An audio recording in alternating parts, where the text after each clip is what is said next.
Ассаламу алейкум, урматтуу мусулман бир туугандар. Насихат программасы түз эфирде. Сиздермен буюрса 1 саат бою ушул туугандыктын деңгээл жөнүндө сөз кылабыз.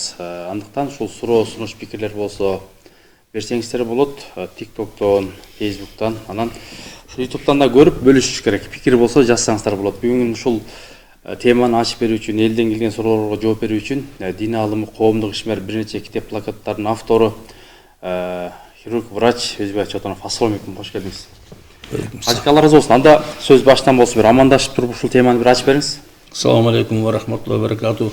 Алла Таала барыбызга тынччылык берсин, саламатчылык, ийгилик, ар кандай баракеттен сактаган болсун.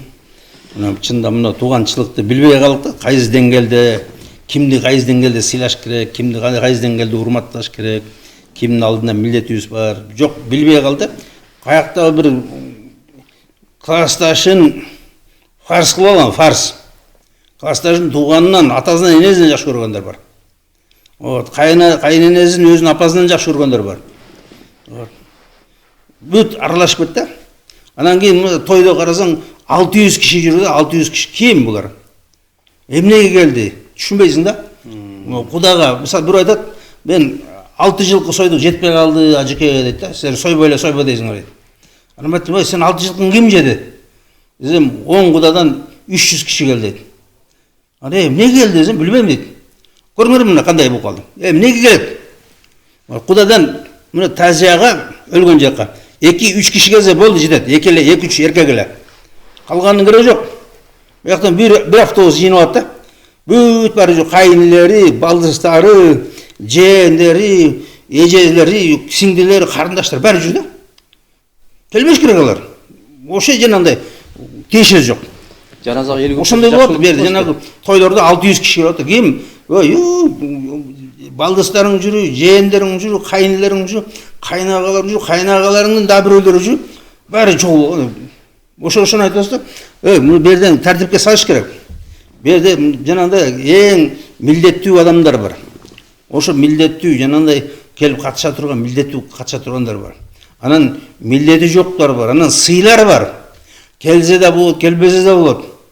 Шашпай келсе да болот тургандар. Мисалы өлгөндө шашпай келе тургандар бар. Анан тойго жөн эле отмазка кылып тургандар бар. Айланып кетейин, рахмат, бактылуу болсун балдарың, кыздарың, мен шартым жок деп койсо болду. Анан таарынбайсың, капада болбойсуң, болду. Жана эмес бар да, эреже бар. Кандай эреже? Ким келсе болот, ким келиш керек сөзсүз, ким келбей койсо да болот. Кимди чакырыш керек сөзсүз, кимди чакырбай деле ошо. Ким чакырган даже зыян. Алар кимдер азыр? Мына ошо эң жана милдеттүү, жана тоюңа, жакшылыктарыңа, жамандарыңа катыша тургандар, бул өзүңдүн бир туугандарың. Өзүң эркектер бир туугандар. Кыздар да кечиримдүү. Карындаштарың да кечиримдүү. Катышпай койсо, катышпай калса кечиримдүү. Карындаштарың, аял тараптар, мына карындаштарың, күйөө балдар, кыздарың, эгерде кээ бир нерседе катышпай калса, эч кандай проблема эмес. Капада болбошуң керек. Өзүңдүн мына жакын туугандарың сөзсүз катыш керек. Аке-өкөлөр, мына акелериңдин эмелери, атаңдын туугандары, булар эң жакын тууган болот. Бул дайыма булар ошо жана милдеттүү түрдө катышыш керек. Мына өзүңдүн айылың, өзүңдүн уруудагы кишилериң, булар катышыш керек. Булар бири-бирине жардам бериш керек, бири-бирине караш керек. Жакшылыгында, жамандыгында баарында бир болуш керек да. Буларга фарз, милдет. Жанагы тайларыңа, кайын журттарыңарга, кыздарыңа, күйөө балдарыңарга милдет эмес. Кудаларга милдет эмес, урматтуулар. Кудалар келсе, келди, рахмат. Келбей жанагындай телефон менен айтып койсо, бир нерсе болсо, шарты келбей калса, эч эмес да, капа болбош керек. Бир-эки суроо окуп кетели, өтө көп болуп атат. Кыргыздын ынтымагы кылымдап сакталып келе жаткан. Бул жакшылык менен жамандыкта дейт. Ошондо ата журт, тайке журт, кайын журт баардыгы бир болгон деп атат. Жок, эч кандай бир болгон эмес, урматтуулар. Мындай аралаштырбаш керек. Биз аралаштырып алдык да, азыр мында да атаң, апаң экөө конкурент, экөө тең тайлашат. Атаң биякта өзүнүн журтун чакырып атса, апаң биякта өзүнүн журтун чакырып атат. Вот, конкурент болуп. Сен өзүң журтун чакырсаң, аялың журтун чакырып атат. О келип алып бу жерде тойдо бири-бирине конкурент, бири-бирине эме атаандашуу ушундай болот да. Эч кандай андай болгон эмес. Мындай сыйы менен болгон, урматы менен болгон, тартиби менен болгон. Келе тургандар келет, келбей тургандар келбейт, урматтуугандар. Мурда мындай болгон да, мына өлдү дегенде эме жок, транспорт жок илгери. Кат жөнөтүү, Жок, кат жөнөткөндө мурда мындай 2-3 киши келчи. 2-3 киши жана атта минет, кабар угузуп. Кабар жетсе ошо менен келет, жана аттар менен. Түндө караңгыда жол жок, свет жок, жолдо ресторан, кафе эч нерсе жок. 2 күн, 3 күндө эптеп отуруп келгендер болгон да. Ошондо жалаң эркектер келчү. Күндөп, түндөп. Күндөп ошо Куда десе, Куда өлдү деген укканда, мисалы 2 күн, 3 күн ошо ат үстүндө тез барып калайлы деп ушинтип келген. Кышында кар, тоң, анан жанагындай ашуудан аша албай калса келбей калчу да. Анан аялдар келчү эмес эмеге, Тазияга. Ал фарс болгон эмес. Азыр бүт баары бияка жыйылып алды, бүт Бишкекке. Бүт баары келип алган, таластыктар, оштар баары келип алган. Анан кийин бу жерде ресторан дегенде шаардын жарымызы келип атты. Анан кийин бизге келип фарз болгон деп атты. Андай эмес. Мисалы кызың деле. Кызың ысык көлгө кеткен, өзүң таластасың. Анан кийин бир нерсе болсо келип, мына балалуу болду, кел кызым. Ана тиги ийниң балалуу болду, кел, акеси чакырат, үкөзү чакырат. Кыз болсо, ысык көлдө 600 километр Таласка чейин. 600-700 километр. Анан кийин кантип катышат? Уламдан бирөө тууп атат, уламдан акесинин баласы тууп атат, кел деп атат, карындашым тарынам, үкөзү чакырат, карындашым кел биздин тарынам, күйөө бала экөөң. Дагы бир нерсе жок, урматтуугандар. Ошон үчүн айтабыз, мына фарз эмес. Мына өзүң даже күйөө балаңа өзүң кайната өзү, мисалы биринчисине эле барып койсо, анан кийин болду, Куда, урматтууган Куда, мына кызды сага бердик, эми өзүңөрдүн тойлоруңарды, өзүңөрдүн ар кандай нерселерди өзүңөр кыла бергиле, мага капа болбогула. Мен дагы толтура кыздарым бар, биякта өзүмдүн балдарым, келиндерим бар, ошолор менен алекмен, мен колум келет бошобойт, алыстан келе албайм деп кой, болду. Анан капа болгонго укугу жок. Хамза деген жазып атат, өмүрү узун болсун ажекемдин эки жактын ортосуна ээ боло албаган адам кейпиндеги шайтанды кылычсыз чабат дейт. Рахмат, Алла разы болсун. Урматтуугандар, биз жанында чында эметип алыш керек болот да, тактап алыш керек болот. Кайсы нерсеге катышса болот, кайсы нерсе катышпаш керек.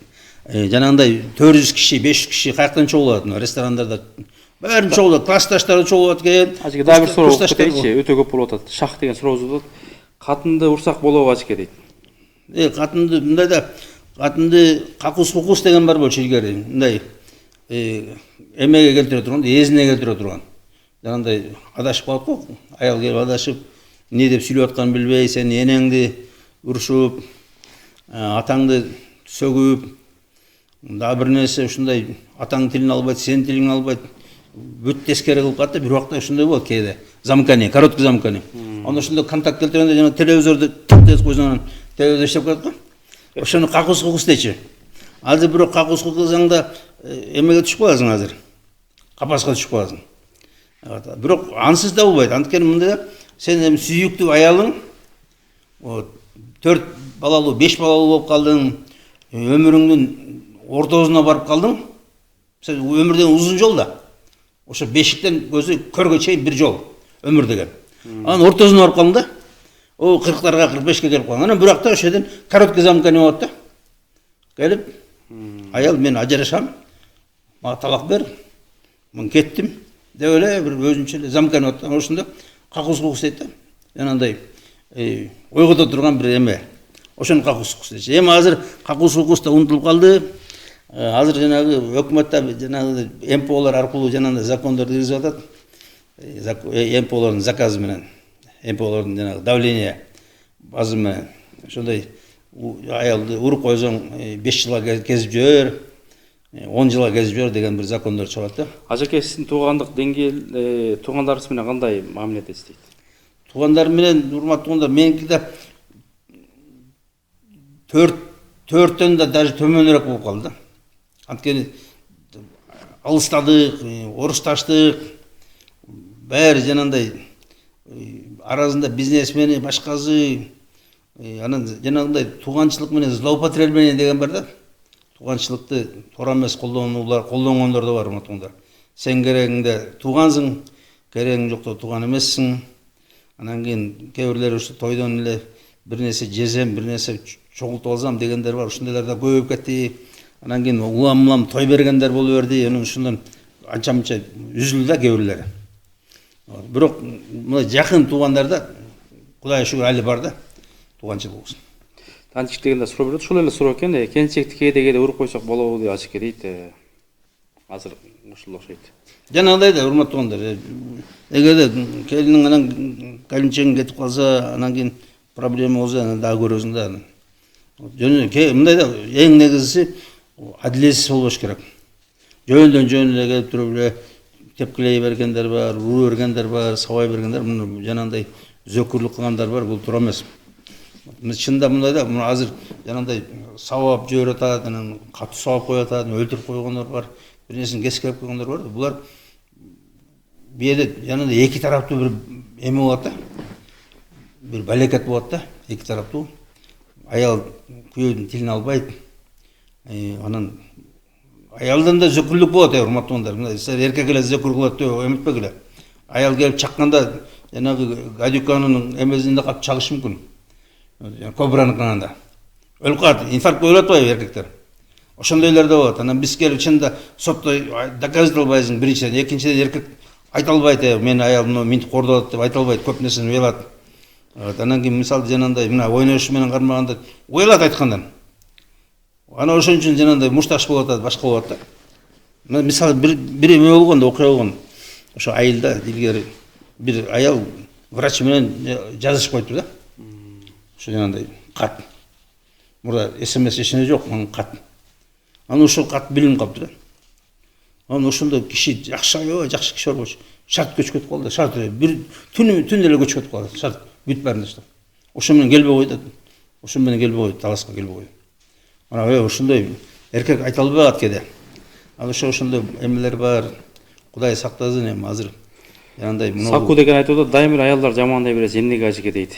Жок, аялдар дайым эле жамандабайм, мактагандар деле бар, мактайм деле. Анан кийин чынында мындай да азыр аялдар жакшы болуп бараткан жок. Урматтуулар, жакшы болуп бараткан жоксуңар, аялдар. Жакшы болуп бараткан жоксуңар. Күндөн күндө жаман болуп баратат акыбал. Күндөн күндө ажырашуу, чатакташуу, соттошуу аябай көбөйүп атат күндөн күнгө. Жакшы ачканда тойго ата журт, тайке журт, кайын журт чаксак болобу деп суроолор келип атат. Айттым го, мына тойго эң биринчи кезекте мына да той өзү кимдики? Урматтуулар.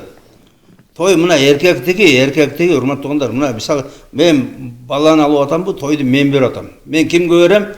Өзүмдүн туугандарыма берем, урматтуулар. Бул жерде жанагы кудалар келбеш керек. Жанагы кыз тарап келип атпайбы? Кыз тарап мага бизге 100 месте берди. Бизге 150 месте берди. Ошол туура эмес да? Ал туура эмес, урматтуулар. Мына калыңдын ичинде кыздын тою бар, кыздын бери узатуу, ал кызды узаткан той эмес, урматтуулар. Азыр той кылып атат, кыз узаткан той эмес. Кыз узатуу наоборот трагедия. Кызы кетти деп ошол жерден ыйлайт эмелерин баары, туугандары, жанагы апалары, кээде аталары да ыйлап атпайбы? Кызын кетирип атат, кызды бүттү. Мындан ары кызым бизден кеттиң, башка элге деп атат. Башка элге кеттиң, башка эл болосуң деп атат.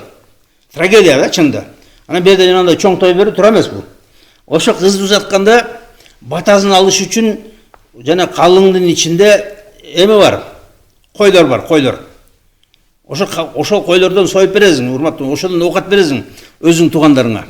Өзүңдүн жат-жаттарыңа жанагы кыз тарап өзүнүн айылында той берет. Той берет, оокат берет, оокат.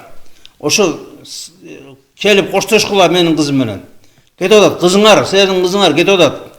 Келгиле деп, ошо аке-укөлөрү, эжелери, карындаштары, сиңдилер, ошонун баары келип атат. Келип кызга анча-мынча ар ким белек берет, колунан келген сөйкө берсе сөйкө, шакек берсе шакек, жолук салса жолук салат, жанагындай печка, духовка, бир нерсе берсе, ошол жерден бүттү. Анан бул жака менин тоюма, мисалы, мына эркектин тоюна келбеш керек. Өзгө. Жакшы, ачык улайсыз. Дагы суроолор көп болуп атат. Жолдошум мага көңүл бурбайт. Айтсам урушат. Не кылыш керек, ачык?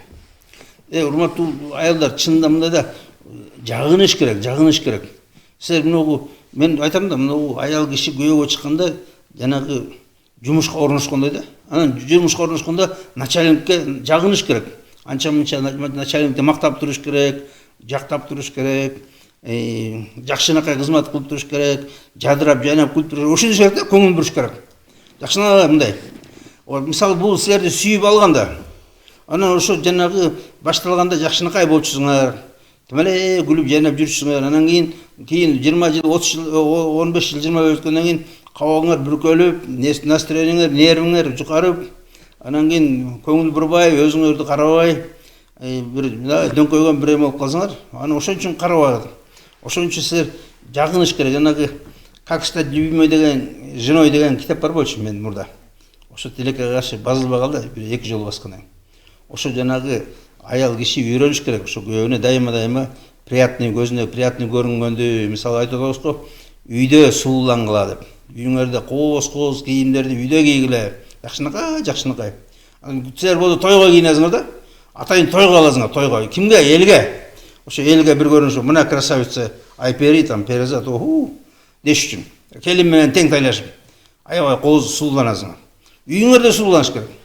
Ошо күйөөңөргө жагымдуу көрүнүп, жагымдуу, жакшынакай, таптаза болуп, күлүп жайнап, ошентиш керек да.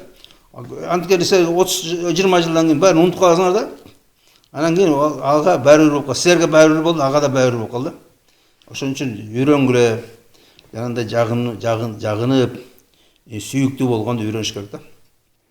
Жакшы. Анан ушул жанагы той жөнүндө айтып атпайсызбы? Ошол тойдо эми келерсе айтканда 500-600 адам чакырып атат. Балким чындап эле катыштар көппү, же ошонун баардыгы чакырганда, же милдеттүү түрдө келеби, чоңдорго кандай? Мына мисалы мынау карындаштыгын айтам, карындаш эжелерди эле. Буларды милдеттүү эмес, урматтууңдар. Буларды келип улам эле ар бир нерсеңерге чакырып бербегиле. Мындай чоң бир нерсеге чакырып койгула. Келе алды, келе албаса жөн койгула. Капа болбогула, урушпагыла. Анан келип алып, карындашым кел, алдагы кудаларыңды эриштегел, кайын журтуңду эриштегел, 30 киши болуп кел деген болбойт, турамыз. Мына мисал жанагындай күйөө баланы фарз кылып, ар бир өзүнүн мероприятиесинде күйөө баланы кыздары менен чакырып аткан да. Анан кийин эмнеге жылкы сойбойт дейт экен дагы. Ал туура эмес, урматтууңдар. Күйөө баланын эч кандай силердин алдыңарда милдет жок. Күйөө баланын эч кандай иш кылып бергенге да милдет жок. Күйөө бала кайнатага, кайненеге эч кандай кызмат кылганга эмес жок, милдет жок, урматтууңдар. Эч кандай. Кызыңы да келип, үйдү ремонт кылып бер, үйдү келип огородун чабып бер деген жок. Кызың сый конок. Кыз сый конок. Только сыйга келсин. Кызың келди, айланып кетейин, кызым келе, кел да коюңду сой, жакшынакай кылып, чай пайыңды бер, 2 күн, 3 күн, тиги акең, бул үкөң, баары сыйлагыла, урматтагыла, анан жөнөткүлө болду. Эч кандай милдети жок. Кыз киши бир нерсе кош дегенге да милдетиңер жок. Эч нерсе кошконго эмеңер жок, милдет жок. Эч нерсе кошпош. Кыз өзүнүн оказын кылсын үйүндө. Кыз ошо 4 бала, 5 баласы менен ошакта алышып жүрүү, күрөшүп жүрүү, кайненеси менен 4-5 баласы. Ошого мешать этпегиле. Анын ишине эметпегиле, күйөө баланын ишине кийлешпегиле, күйөө баланды тийбегиле. Ал келип, байкуш келип үй салайын деп атат. Брас бутуна турайын деп атат. Сен келип бутун улам поднош көрөң, улам эле тоюңарга чакырасың, тиги чакырат, акең чакырат, үкөң чакырат, карындашың баары чакырып берип, бүт бизнес эмесин баары жок кыласыңар. Бюджет. Келин силерге малайбы дейт ачке. Келин силерге малайбы. Жок, келин өз киши, урматтууңдар. Келин өз киши, келин эң жакын киши биздин. Келин биздин бүт жакшылыгыбызда, жамандыгыбызда биз менен бир. Келин биздин проблема, келиндин проблемасы биздин проблема. Келин ооруп калса биз карайбыз. Келин бир нерсе болсо биз карайбыз. Келиндин кийими, келиндин оокаты бүт бар биздин моюнда. Ал биздин киши. Биз кызыбызды чыгарып жиберип үйдөн. Келинди үйгө киргизе алганбыз. Өз киши кылдым. Бұл құлдық емес бұл. Бұл ең чоң сый урмат. Әмесе қызың көшеде жүрмек ар жерде. Чоңойғанда қыз батпайды, аны кетіп атпай, мына қызың бәрі кетіп атады. Америка, Англия, бүт жағы кетіп атады.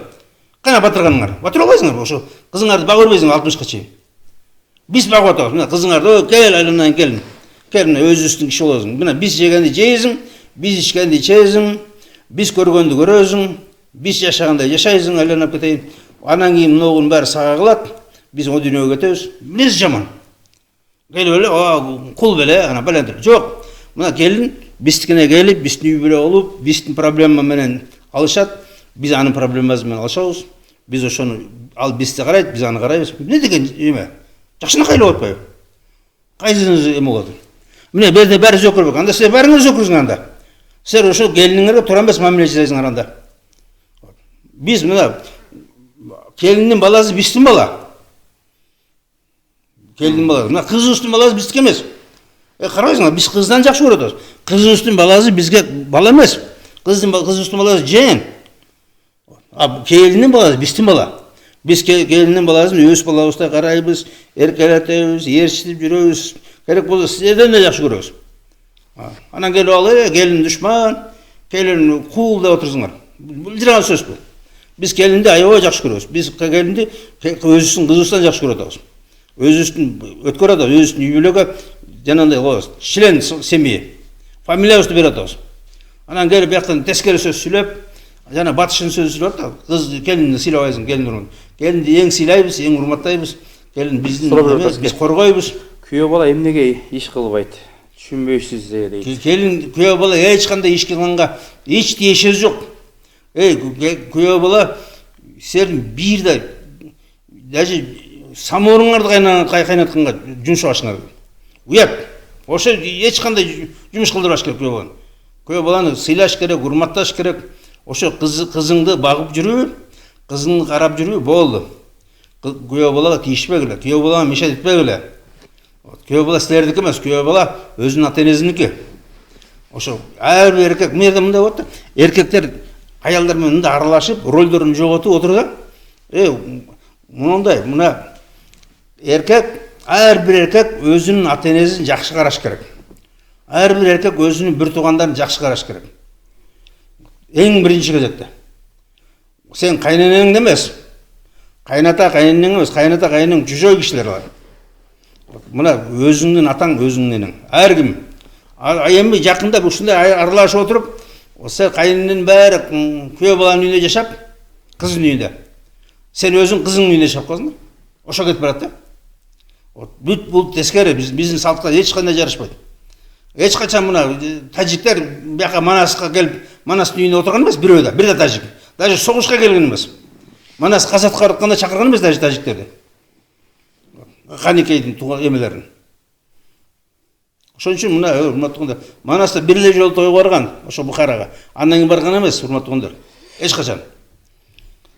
Кызынын үйүнө келип жашап алган энелерин үйүнө барып окат кыл деңизчи сураныч дейт. Кандай? Кызынын үйүнө келип, энеси. Ошолорду үйүнө барып окат кылыңыз деп сураган. Ооба, кайнене аерде кыла турган иш жок.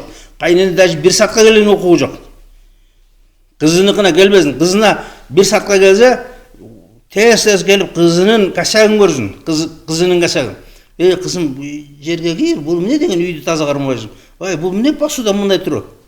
Сен алда эмне эмең бар, короң бар чачып жат деп кызынын гайкасын бирап туруп анан тез качып кетиш керек. Күйөөгө көрүнбөй качып кетиш керек болсо. Аябай сый болуш керек, урматтуу болуш керек. Мен айткам жанагы сый деген ошол. Сый күйөө бала менен ал аябай сыйда болгула, жакында болгула, көрүнбөгүлө, күндө жанында жүрбөгүлө, келип алып үйүндө отура албагыла. Үйүндө жата албагыла. Ошол кыздын энеси үйүнө келсе тууганчылыктын деңгээли түшөбү? Зыян бул. Кандайча? Зыян бул келип кайнене кызынын үйүнө келди, келип кызынын кемчилигин эмес, күйөө баланын кемчилигин издейт. Энелик да, энелик келип 40 чыгарып берсе болобу? Баласы төрөлөт. Баласы төрөлгөндө 40 чыгарса болот, урматтуулар, мындай. Жанагы кызым биринчи баланы төрөгөндө 40 күн алып барып үйүндө. Ошо жана анткени кызың биринчи жолу төрөгөндө жана баланы орогонду билбейт, баланы жуундурганды билбейт, баланы эмдегенди билбейт, дагы көп нерсени билбейт да, эч нерсе билбейт. Ошондо кызыңды алып кетип үйүңөргө, кызыңар 40 күнгө, 40 чыкканча, анткени жанагындай кайнене келип тияка жумшап, бияка жумшап, жанагы муздак сууга колун салдырып, жана эшиктен жанагы элдер келип атат деп, жентек той келип атат деп, муздак абага жумшап, жанагы бул сөөктөрүн баары жумшап туруп да, эттеринин баары, сөөктөрүнүн баары жумшап турат. Аны ошо жана төрөгөндөн кийин 40 күнгө чейин нифас. Ошол срокто жумшабаш керек. Андыктан жана тиштерин баары бошоп туруп, сөөктөрүн баары бошоп туруп, муундарын баары бошоп туруп, бүт сөөктөр ажыраган. Анан ошол убакта жумшабаш керек. Ошол убакта аяш керек да. Анан ошондо жанагы энезиникине жибериш керек 40 күнгө. Биринчи төрө атканда. Анан кийин уже көнгөндөн кийин акырында эметип калат да. Мынагу тажиктерде, өзбектерде, мынагу Тажикстанда, Кыргызстанда ошол эме бар. Келип 40 күнгө чейин карап, жанандай атайын ысык тамак берип, жанандай диетасын берет да, өздөрү билет. Ошо жана кызын да жакшылап караш керек. Кызда ошол убакта жанагындай авитаминоз, дагы бир нерсе ушундай көп аябай чоң эме болду. Мынагу төрөө деген чоң бир аябай чоң эме да, зыян денесине. Анан ошондо денеси кайра калыбына келгиче ошо кызды кайненеси алып кетип үйүнө, өзүнүн үйүнө, анан карап, анан 40-ын чыгарып анан берсе болот да, уруксат. Мага дуа кылып коюңузчу, айыма жетип калдым дейт. Не болуп калды дейт? Айыма жетип ошол төрөйт деп калдым. Алла таала жеңил төрөгөнгө насип кылсын, жакшынакай аман эсен көк жаранга жанагындай балалуу болуп аман эсен төрөгөнгө Алла таала өз жардам берсин. Балаңарды жакшы, имандуу, жакшы бала төрөгөнгө Алла таала өз жардам берсин. Бүгүнкү ачка темабыз туугандыктын деңгээли. Анан мына биякта элдер өтө көп жазып атат, бири-бири менен талашып атат. Кыскасы аябай чоң бир мындай талкуу болуп атат. Ошол 38 адам ичинде. Мен айтам, мына жанагындай 400 киши, 500 киши чогулткан туура эмес. Мисалы мында да кээ бир кишилер бар, алар сөзсүз чакырыш керек.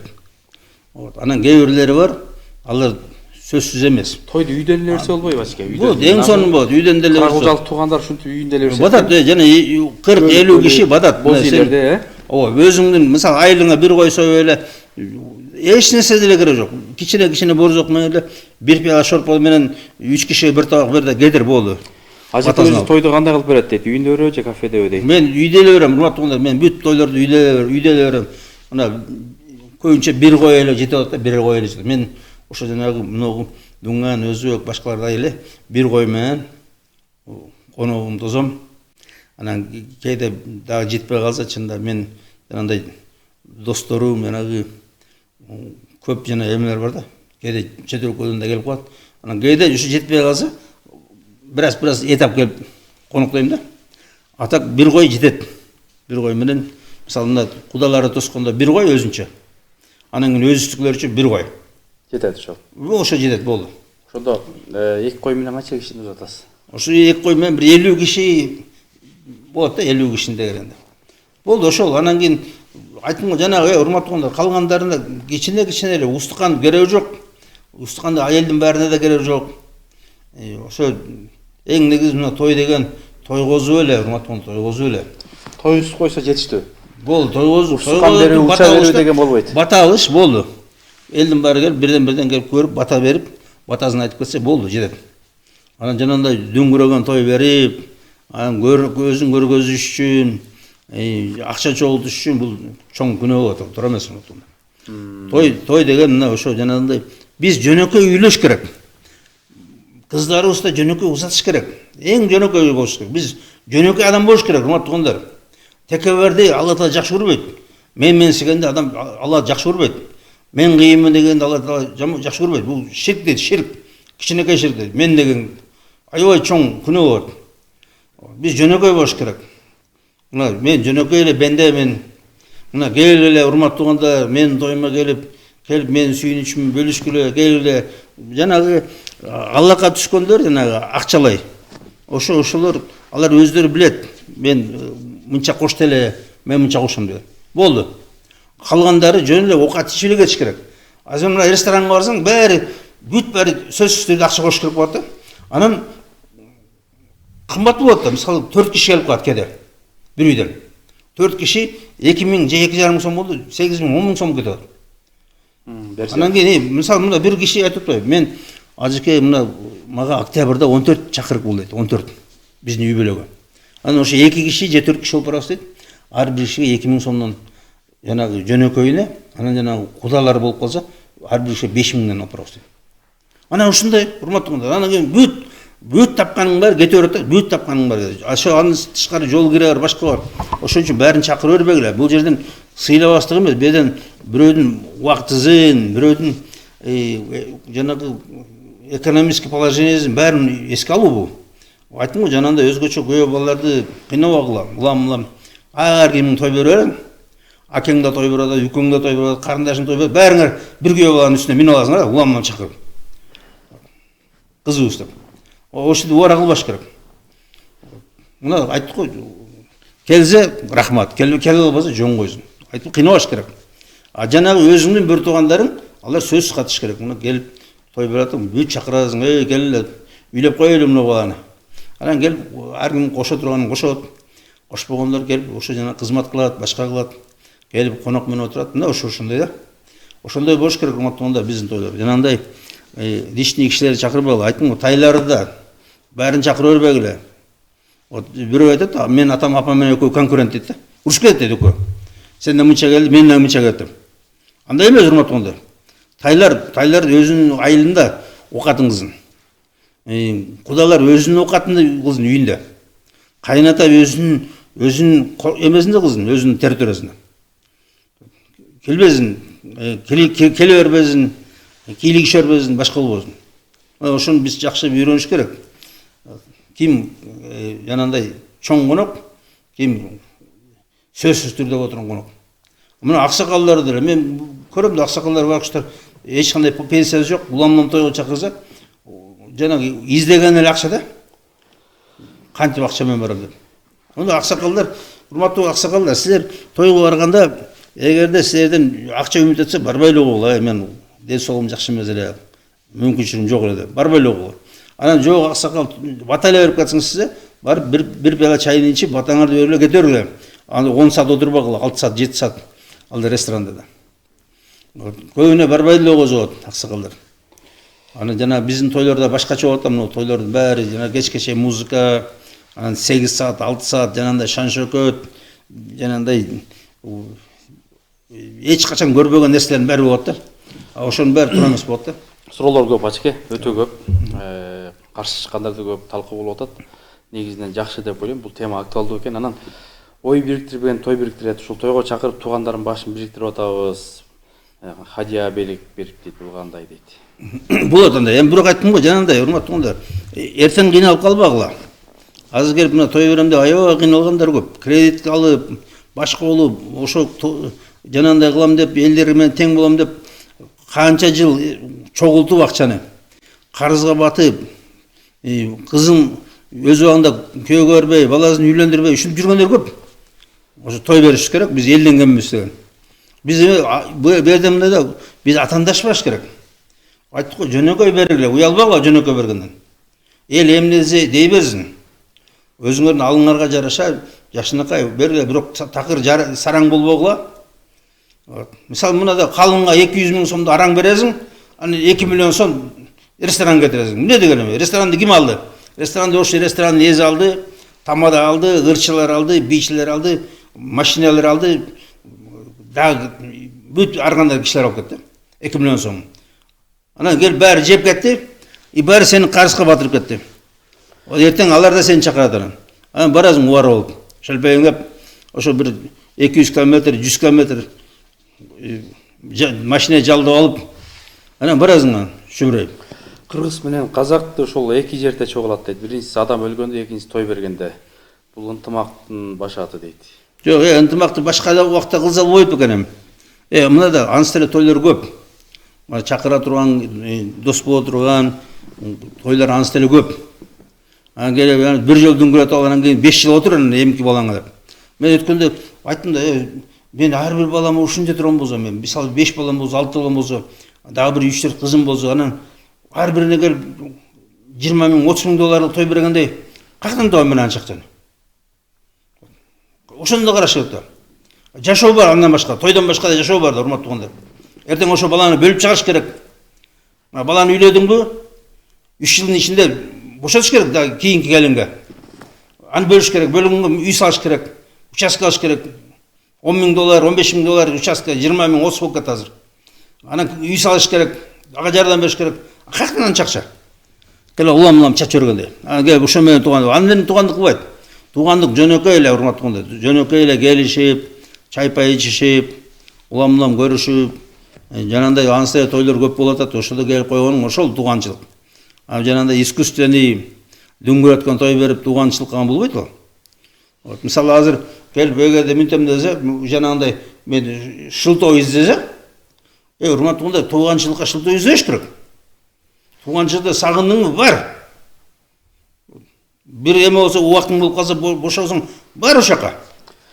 Ислам бул мамиле буга эмне дейт? Ислам мамиле урматтуу, бирок мамилени тартип менен кылыш керек.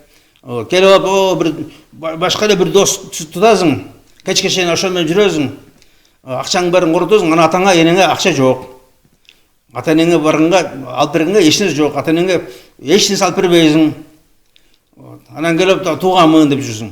Биринчи ата энеңди сыйла, ата энеңди урматта, ата энеңди жакшы кара, ата энеңе белек алып бер, ата энеңе кийим алып бер, жакшыныкка кийим, ата энеңдин үйүн, мебелдерин баарын оштуруп бер, ремонт кылып бер.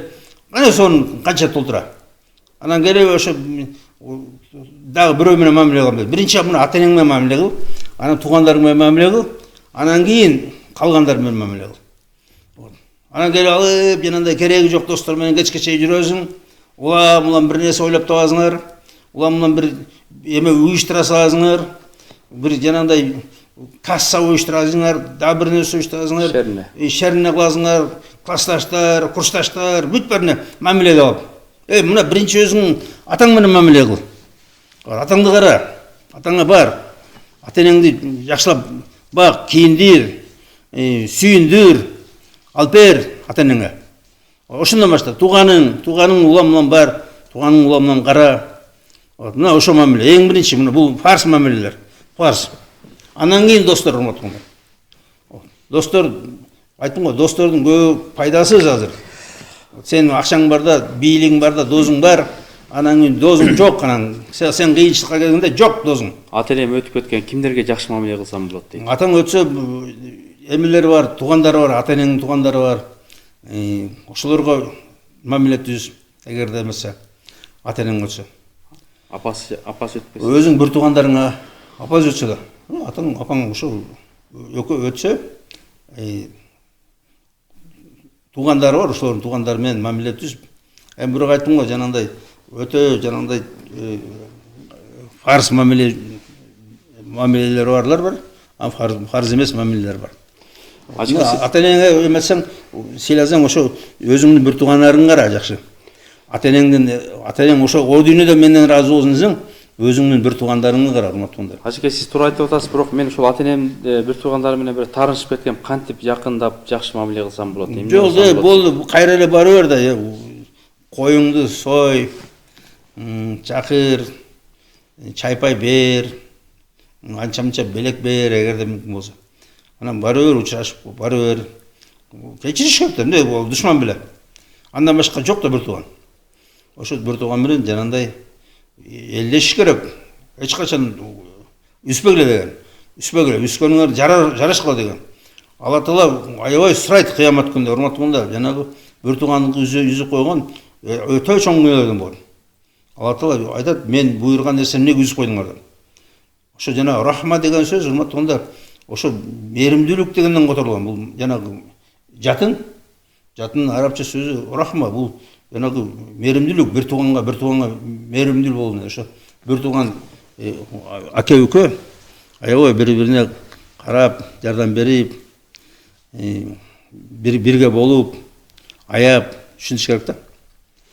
Жакшы, мына урматтуу телебөрчүлөр, бүгүн ушул насихатта, Марвада, Фейсбукта, Ютубта ушул туугандыктын деңгээл жөнүндө сөз кылып атабыз. Мынакей бул жакта көп суроолор келип атат. Ушул туугандыктын ар кандай деңгээлдери бар экен.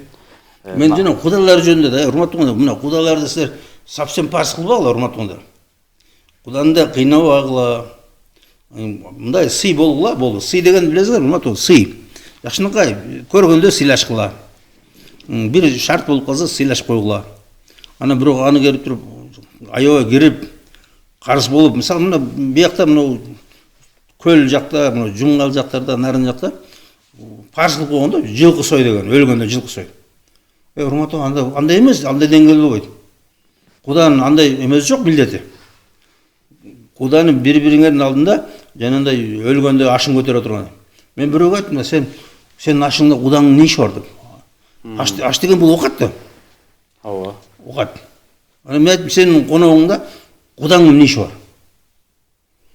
Сенин коногуң эмнеге куда тузуш керек? Жанагындай ашты келип күйөө бала берет. Мен айттым, күйөө баланын эмне иши бар? Неге сенин күйөө бала сенин ашың? Сенин алдайда дөңкөйгөн эркек балдарың жүрсө.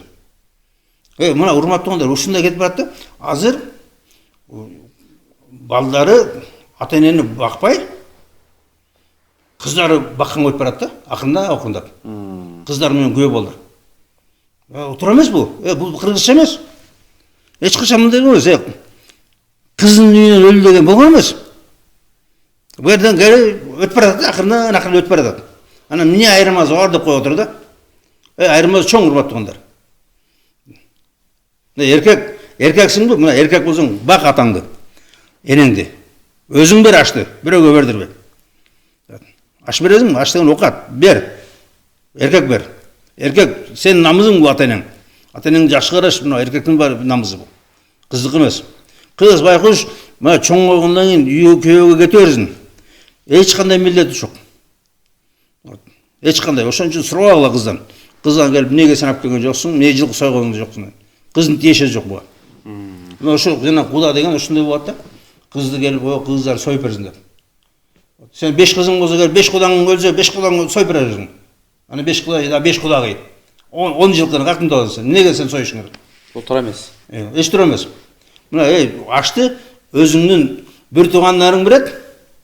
Мен бир тууганмын деп өзүн унутуп калбаса. Же өзүң балдарың берет чоңойгондо. Чоңоюп колуна келгенде ошондой берет ашты.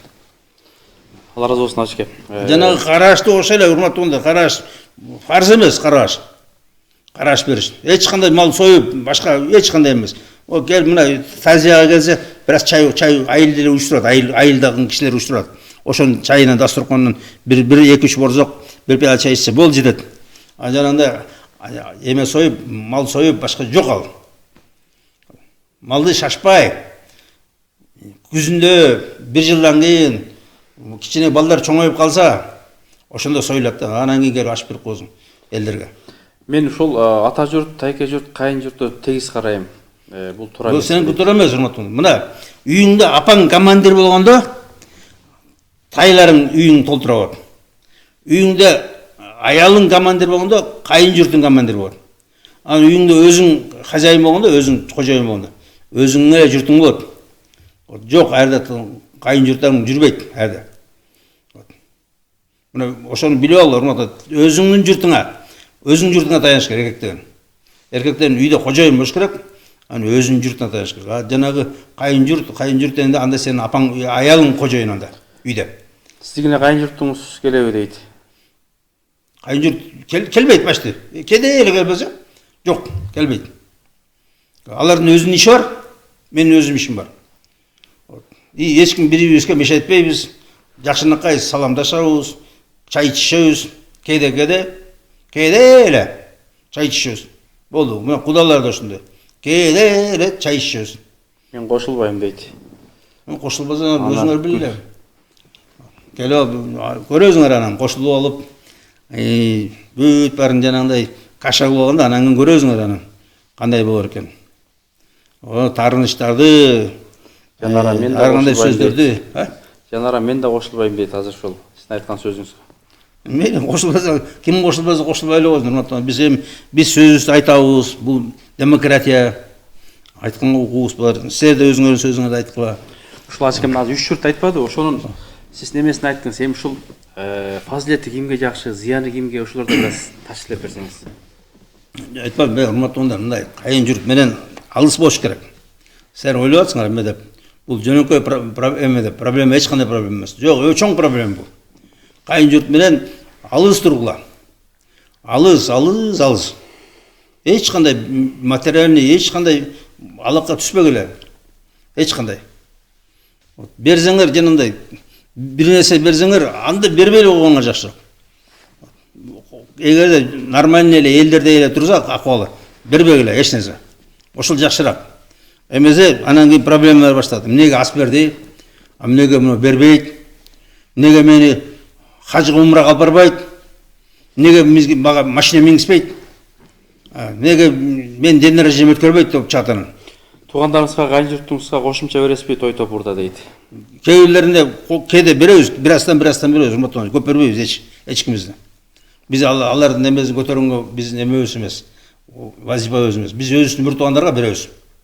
Өзүбүздүн бир туугандар. Бирибизге беребиз, жардамдашабыз. Жанара деген көрүүчү жазып атат. Биз да өзүбүз билебиз, кааласак кайын журт менен чогуу жашайбыз, кааласак өзүнчө жашайбыз дейт. Сен Жанара, мындайда сен кийин картайганда анан кийин көрөсүң, анан балдарың баары кайын журтуңа кетип калганда, анан кийин көрөсүң да ушундай ким менен жашаганды, ким менен жашаш керек экенин. Балаңар көрүп жашайт силерди. Силерди көрүп жашайт, келин айтат, ой, кайненем деле кайната менен жашаган эмес, мен да жашабайм дейт. Анан кийин жанагы карылар үйүнө барасыңар анан. Силерди карабай коет, келин деле. Келин дейт, эмнеге мен ал менен жашашым керек. Ошо силердин жашооңар, урматтуугандар, үлгү. Эгерде силер ошо келин менен балдарыңар менен жашасаңар, кайнаталар менен, кайнелер менен, балдарыңар ошондой болот.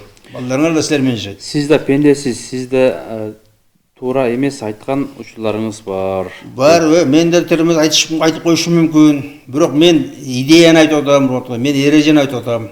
Анан кийин силер макул болсоңор болгула. Мен 1000 жылдан бери келаткан эрежени айтып атам. Эч качан, мисалы, бир өйдүн айылында бир өйдүн кайненеси жашаган кардын көрдүңөр эле силер.